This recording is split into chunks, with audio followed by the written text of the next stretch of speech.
Nakita mo na ba ang ganitong klaseng zombie na kahit na mutated na ay nananatili pa rin ang mga ugali nila nung nabubuhay pa sila? Ito yung wala ng utak na zombie na dating high jumper, at araw-araw siyang tumatalon. Nang magkaroon siya ng zombie virus, umabot siya sa isang hindi pa naabot na taas. Ito naman yung babae na shopaholic, gusto lang bumili at bumili. Tapos yung lalaking nakasot, hawak ang kanang kamay habang tinitingnan ang kanyang kaliwang relo, parang on the way papuntang trabaho gamit ang subway.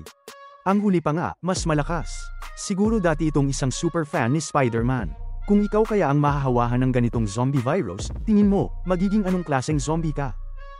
Kamakailan lang, si Suzuki, ang pangunahing karakter, ay isang nabigong comic book artist na matagal nang gumugugol ng panahon sa pagguhit ng comics pero wala siyang maipakita.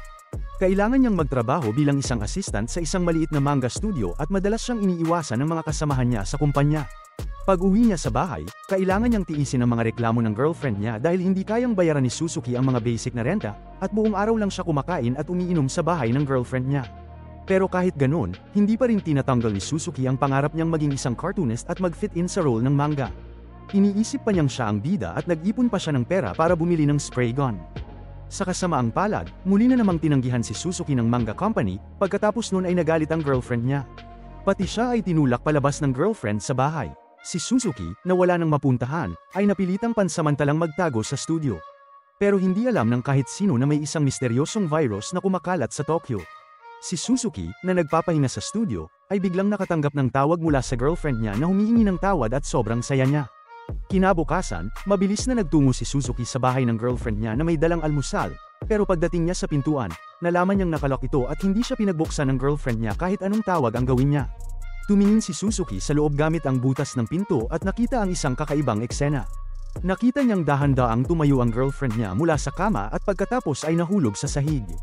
Nalito si Suzuki, pero sa susunod na segundo, nagsimulang kumurap ang girlfriend niya at gumapang papunta sa pinto ng sobrang pili-pilipit na posisyon. Bago pa makapag-react si Suzuki, itinulak siya ng girlfriend niya sa lupa. Maliwanag na may problema na ang girlfriend niya. Sinubukan ni Suzuki na itulak siya pabalik sa loob ng bahay, pero kinagat siya ng babae, pero ang panga niya ay sa pinto lang tumama at kahit ang mga pang-ibabang ngipin niya ay nabasag. Natulala si Suzuki at natulak papasok sa bahay. Nagpatuloy ang girlfriend niya sa pag-atake, tinagilid si Suzuki at kinagat siya sa kamay. Buti na lang at walang ngipin ang babae. Kung hindi, baka hindi kayang i-imagine ang magiging epekto. Sinubukan ni Suzuki na kumawala, pero may aksidente. May matalim na bagay sa sahig at natulak niya ang girlfriend niya palayo. Si Suzuki ay natakot at tumakas dala lamang ang kanyang mga gamit. Habang dumadaan sa isang overpass, nakita ni Suzuki ang isang nagpapanik na babae. Nang sumunod na tingin ni Suzuki, nakita niya ang maraming fighter planes na nag-iiwan ng mga guhit sa kalangitan. At lahat ng mga kakaibang pangyayari na yun ay nagpaparamdam kay Suzuki na may malaking nangyayari. Tulad ng inaasahan, nang dumating si Suzuki sa kalsada, nakita niya na may mga zombies na umaatake sa madaming tao, at ang mga zombies ay pinagkakagat lang ang mga tao bago pa man sila makarya. Nakita ni Suzuki ang isang pulis na tumatakbo patungo sa kanya at sinubukan magtanong ng tulong, pero napansin niyang ang pulis ay nag-mutate na rin. Natakot si Suzuki at mabilis na tumakbo papunta sa isang ligtas na lugar. Ang buong syudad ay nagkakagulo habang ang mga zombies ay nakikisalamuha sa maraming tao. Mabilis na kumakalat ang zombie virus. Lahat ng tao ay nagtatatakbo para makaligtas, at mga aksidente sa kalsada ay makikita kahit saan. Sa gitna ng kaguluhan, nakakita si Suzuki ng isang taxi. Pero ang driver ay tulog pa rin. Magkasama nang papasok si Suzuki sa taxi nang may isang babae na gustong sumama sa kanya. Bigla nilang napansin ang isang kakaibang lalaki. Nakasakay na sila sa taxi kasama ang isang lalaking nakasot. Umalis sila sa lugar bago pa dumating ang kakaibang lalaki. Sa taxi, napanood nila sa balita na ang buong Tokyo ay bumagsak na. Nang mga oras na yun, napansin ni Suzuki na may mali sa lalaki sa suit na katabi niya. At nang malaman nila, nakagat na pala siya bago pumasok sa taxi. Ang lalaki sa suit ay nagsimula ng mag-mutate, pero hindi ito napansin ng driver. Nang mag-abot siya para kunin ng isang bagay, kinagat siya ng mutated na lalaki, naging zombie, at tumalon papunta sa tabi ni Suzuki. Sa critical na sandali, binuksan ng driver ang pinto sa likod. Pinatumbok ni Suzuki ang zombie pababa at binigyan pa ng isang sipa. Kahit na matagumpay siyang nakaligtas sa zombie, hindi pa tapos ang krisis dahil nag-mutate na rin ang driver. Agad umabot ng 160 miles per hour ang takbo ng kotse ng driver sa isang tapik ng gas pedal, at nagsimula itong magwawala sa highway. Hinayla ni Suzuki si Hiromi at pinasok siya sa likod na upuan. Ang driver ay ganap na nag-mutate at nagsimula ng atakihin ang dalawa. Ang bilis na ng takbo ng kotse, lalong bumibilis. Nagmadali yung dalawang tao na ikabit yung seatbelt nila. Sa susunod na segundo, yung sasakyan ay nabangga at tumagilid.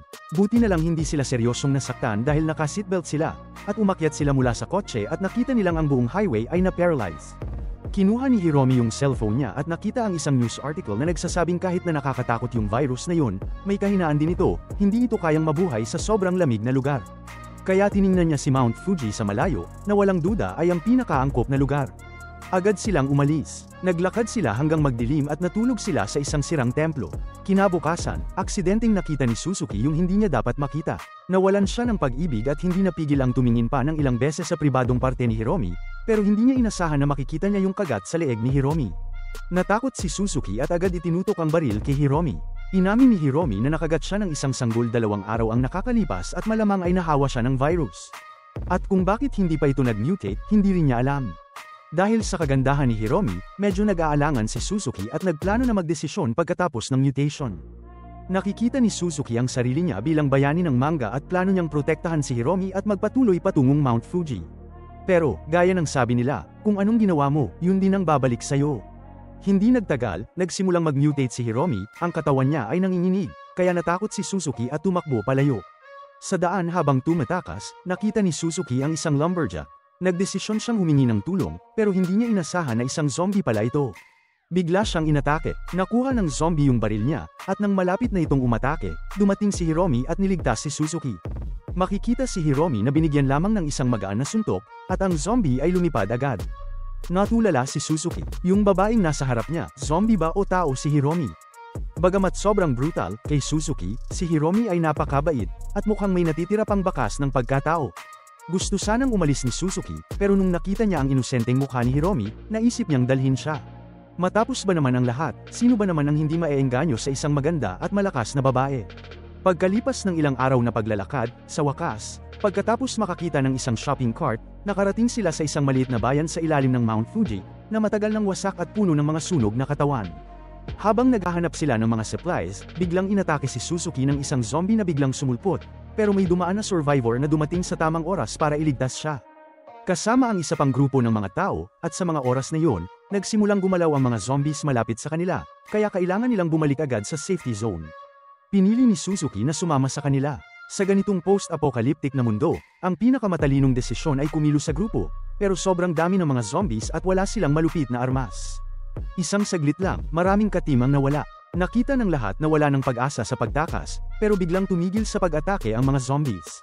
Nalaman nilang yung mga survivors sa bubong ay desperadong kumakatok, gumagawa ng ingay para akitin ang mga zombies. Dahil sa tulong nila, nakaligtas yung mga natirang tao at nakapasok sa isang pinto, at nakarating sila ng ligtas sa itaas ng gusali. Dito nila natagpuan ang safe zone na itinayo nila, at may ilang survivor na nakatipo na rin doon. Ang lalaki na leader ng mga strap ay si Yura, na may mata kay Suzuki at sa spray gun nito. Pagkatapos nilang makaakyat, si Suzuki ay nasa bubong ng isang gusali at nakakita ng ilang mga zombies na kumikilos ng kakaiba. Sinabi ng uncle sa kanya na ito ay mga espesyal na infected na tao. Dahil sobrang lakas ng obsession nila bago mag-mutate, dala-dala pa nila ito kahit naging zombies na. Pero malapit na nilang maranasan ang mabigat na presyo dahil dito, lalo na yung mga zombie na tumatalon ng mataas. Bagamat magandang shelter ang bubong, kulang pa rin sila sa supplies, kaya nagplano silang pumunta sa isang malapit na mall para maghanap ng gamit. Si Yura ay gustong-gusto ang spray gun na hawak ni Suzuki. Tumanggi si Suzuki agad. Sa mundong puno ng zombies, walang duda na ang mga armas ang pinakamagandang proteksyon, pero ang ganitong ugali ay ikinagalit ni Yura. Para makuha yung baril, ginamit nila si Hiromi bilang hostage, tinatakot si Suzuki na ibigay ang armas. Pero hindi nila alam na hindi ganoon kadali pang hinaan si Hiromi. Kahit na masama yung mga tao na ito, pinigilan pa rin ni Suzuki si Hiromi. Pero sa susunod na segundo, nahulog ang blindfold ni Hiromi, at nakita ang mutated niyang mga mata. Agad nagpanik ang lahat, tinamaan ni Yura si Hiromi ng pana sa noo. Ang iba naman, sinamantala yung pagkakataon para kunin ang baril ni Suzuki at saktan siya. Pero nung malapit na kunin ni Yura ang spray gun, tumanggi si Sango. Mula noon, gamit ang spray gun na yun, naging bagong boss na si Sango. Galit na galit si Yura at hindi na nakapagsalita. Buti na lang hindi seryoso ang mga sugat ni Hiromi, ayon sa plano. Magpapatuloy pa sila papuntang mall. Ang iba ay nag-attract ng mga zombies sa bubong habang ang iba naman ay umalis. Di nagtagal, nakarating sila sa mall. Madilim na madilim dito, at ginamit ni Yura ang pagkakataon para humiwalay sa grupo. Biglang lumiwanag ang mga ilaw, at natagpuan nila ang warehouse ng mall. Puno ito ng mga supplies, kaya't lahat ay nagsaya, hindi alam kung anong ginagawa ni Yura sa likod ng mga pangyayari. Habang nagkakarga sila ng mga supplies, biglang tumunog ang mga alarm ng mall, na parang plano ni Yura na akitin ang mga zombies. Agad nagkagulo ang lahat, isang zombie ang biglang dumating at nakagat ang isa sa kanila. Ang malalakas na tunog ay nag-akit ng napakaraming zombies na nagsimula ng magtipon dito. Agad na tumakbo ang mga tao para makaligtas, pero wala na silang daang madadaan. Tumakbo sila patungo sa ibang direksyon at natagpuan nila na puno rin ng zombies. Nagpaputok si Sango ng ilang putok, pero wala ni isa ang tumama habang tumatakas. Nawalan sila ng ilang katim, at lahat ng ito ay pinapanood ni Yura sa harap ng monitor. Pero hindi pa siya nasiyahan. Inakit din niya ang mga zombies sa buong bayan. Parang gusto niyang patayin silang lahat. Si Suzuki, na walang oras para makaligtas, ay nagtago na lang sa isang cabinet, at pati ang bubong ng gusali ay nasa ilalim ng panganib.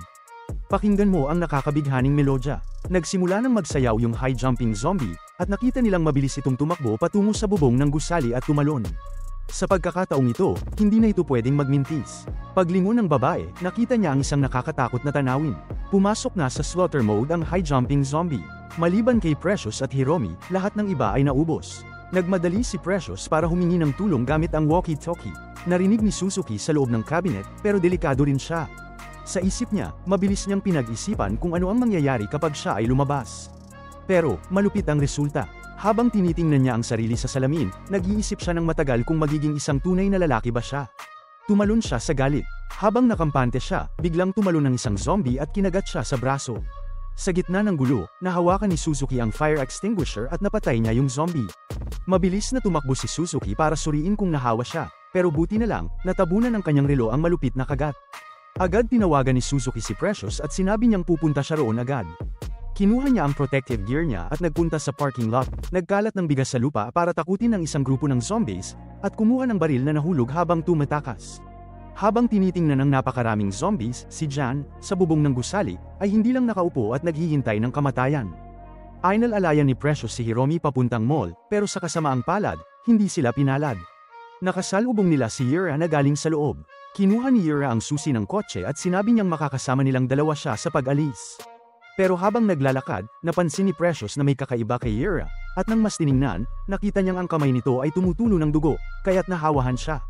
Nakita nilang nagmumutate na si Yura, kaya't nagdesisyon si Precious na dalhin si Hiromi at tumakas, pero sinundan sila ni Yura. Habang daladala ni Precious si Hiromi sa kanyang likod, nawawala na ang kanyang lakas at malapit na silang maabutan. Dumating si Suzuki sa tamang oras at tumayo siya sa harap nila. Natamba si Yura. Papalabas na sila nang makita nila ang natitirang si Sangdo. Paglabas nila ng mall, nakita nila si Uncle na tumatakbo patungo sa kanila, at sa likod niya ay ang mga grupo ng mga zombies. Sinubukan nilang tumakas sa kabilang side, pero nang makita nilang puno rin ng zombies yun, nawalan sila ng pag-asa. Pinalibutan sila ng mga zombies at nasa desperadong sitwasyon, kaya kailangan nilang lumaban hanggang kamatayan. Sinuri ni Suzuki ang gamit niya. Kulang na lang ang 100 rounds ng bala, at si Hiromi ay nahulog na naman sa critical na kalagayan, kaya't ngayon ay tanging si Suzuki na lang ang maasahan. Sa suporta ni Hiromi, parang nakuha ni Suzuki ang lakas ng loob. Tumayo siya sa gitna, kaliwat kanan, isang putok sa zombie at isang putok para mag-eject at mag-reload sabay-sabay. Nakita ito ng iba at sumali na rin sa labanan. Wala naman ng ibang paraan, kaya't lumaban na lang sila hanggang sa katapusan. Dahil wala silang armas, kailangan nilang makipaglaban ng malapitan. Nakita nila ang isang matabang 800 pounds na lalaki na papunta sa kanila.